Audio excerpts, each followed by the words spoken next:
আজ কিন্তু আমি সরাসরি খেতে থেকে পালং শাক তুলে নিচ্ছি। এটা দিয়ে কিন্তু আমি একটা দুর্দান্ত সাথে নাস্তার রেসিপি শেয়ার করব। আসসালামু আলাইকুম viewers, welcome to my channel recipes by Ayesha. নতুন আরও একটি রেসিপি দেখার জন্য আপনাদের সবাইকে ওয়েলকাম জানাচ্ছি। এটা আমার মা একটা ব্যাগের মধ্যে কিছু মাটি দিয়ে কিন্তু এই পালং শাকের বীজগুলো রোপণ করেছে। তো সেই পালং শাক কিন্তুই আমরা তুলে নিচ্ছি। এটা দিয়ে আজকে একটা মজাদার রেসিপি শেয়ার করব আপনাদের সাথে। তাহলে চলুন দেখতে থাকুন আর রেসিপিটা এনজয় করতে থাকুন। পালং শাকগুলো কিন্তু আমি ধুয়ে নিয়েছি। এখন এই পালং শাকগুলো আমি একটা ছুরির সাহায্যে টুকরো টুকরো করে কেটে নিচ্ছি। আপনারা চাইলে কিন্তু বটির সাহায্যেও এই কাজটা করে নিতে পারেন। তো আমি ছুরির সাহায্যে এই পালং শাকগুলো কিন্তু কেটে নিচ্ছি। এই দেখুন, সবগুলো পালং শাকে কিন্তু আমি টুকরো টুকরো করে ছুরির সাহায্যে কেটে নিয়েছি। পালং শাক কিন্তু নিয়ে নিয়েছি। পালং শাকের মধ্যে এখন দিয়ে দিচ্ছি আমি 2টা আলু কুচি করে নিয়েছি। সেই আলুগুলো দিয়ে দিচ্ছি। পেঁয়াজ, 2টা পেঁয়াজ আমি এভাবে কুচি করে নিয়েছি। সেই পেঁয়াজগুলো দিয়ে দিচ্ছি। 3 থেকে 4টা কাঁচামরিচ কুচি দিয়ে দিচ্ছি। 2 টেবিল চামচ ধনিয়া পাতা কুচি, আর দিয়ে দিচ্ছি হাফ কাপ বেসন, দিয়ে দিচ্ছি স্বাদ মতো লবণ, দিয়ে দিব হাফ টিস্পুন হলুদের গুঁড়া, হাফ টিস্পুন দিয়ে দিচ্ছি ধনিয়া গুঁড়া, 1 টিস্পুন দিয়ে দিচ্ছি মরিচের গুঁড়া, ঝালটা আপনাদের পছন্দ মতন দিয়ে নেবেন, হাফ টিস্পুন দিয়ে দিচ্ছি গরম মশলা গুঁড়া। দিয়ে মিশ্রণটাকে আমি হাতের সাহায্যে ভালো মতন একটু মাখিয়ে নিব। অবশ্যই একটু সময় নিয়ে মাখিয়ে নিতে হবে।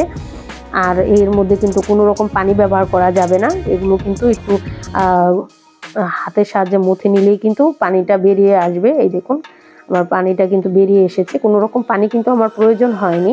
এই দেখুন, একদম রেডি হয়ে গেছে। এই দেখুন, এখন কিন্তু একটা বড়া শেপ চলে এসছে। অন্যদিকে আমি একটা কড়াই বসিয়ে দিয়েছি। কড়াইয়ের মধ্যে কিন্তু পরিমাণ মতন আমি তেল দিয়ে দিয়েছি। এখন একে একে আমি পকোড়ার শেপ করে কিন্তু দিয়ে দিচ্ছি। একে একে কিন্তু সবগুলো আমি এইভাবেই দিয়ে নেব। এই দেখুন, আর তেলটা কিন্তু অনেকটা গরম হয়ে গেছে। এর চেয়ে বেশি গরম করে দিতে গেলে কিন্তু ভিতরটা কাঁচাই থেকে যাবে আর বাইরে থেকে কালো হয়ে যাবে। সেজন্য কিন্তু একটু মিডিয়াম তেল গরম হলে কিন্তু দিয়ে দিতে হবে। এই দেখুন, আমি এভাবেই কিন্তু সবগুলো ভেজে নিচ্ছি।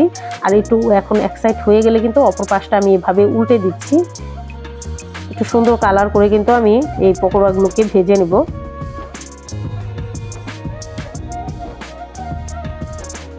এই দেখুন, সুন্দর একটা কালার কিন্তু চলে এসেছে। আমি নেড়ে চেড়ে কিন্তু ভালো মতন সবগুলো পকোড়া একই কালার করে কিন্তু ভেজে নেব। এই দেখুন,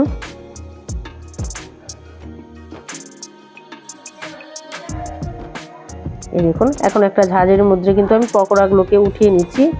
আর সুন্দর একটা কালার কিন্তু চলে এসেছে। এর চেয়ে বেশি কিন্তু কালার করে ভাজবো না। এই দেখুন, আমি বাকি পকোড়াগুলো কিন্তু উঠিয়ে নিলাম। আর যেগুলো আছে সেগুলো কিন্তু আমি দ্বিতীয় ব্যাচ আবার এইভাবেই দিয়ে ভেজে নিচ্ছি। দেখুন, একে একে কিন্তু আমি দিয়ে দিলাম।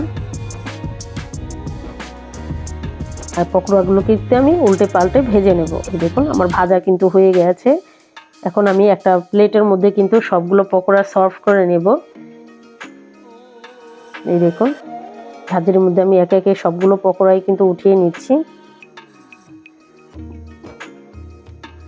এই দেখুন, কত সুন্দর কালার এসেছে। এই পকোড়াটা আপনারা সসের সাথে, মেয়োনেজের সাথে কিন্তু খেতে পারেন। খেতে কিন্তু অসম্ভব মজার লাগবে।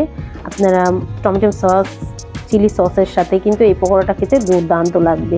আর রেসিপিটা আপনাদের কাছে কেমন লাগলো অবশ্যই আমাকে কমেন্টের মাধ্যমে জানাবেন। আর যারা এখনও আমার চ্যানেলটাকে সাবস্ক্রাইব করেননি, আমার ভিডিওগুলো যদি আপনাদের কাছে কোনো অংশে একটু ভালো লেগে যায়, অবশ্যই আমার চ্যানেলটা সবাই সাবস্ক্রাইব করে আমার পাশে থাকবেন। লাইক, কমেন্ট এবং বেশি বেশি করে শেয়ার করে দিবেন। সবাই অনেক বেশি ভালো থাকবেন। সবাই সবার জন্য দোয়া করবেন। অবশ্যই ঘরের তৈরি খাবার খাবেন। আল্লাহ হাফেজ।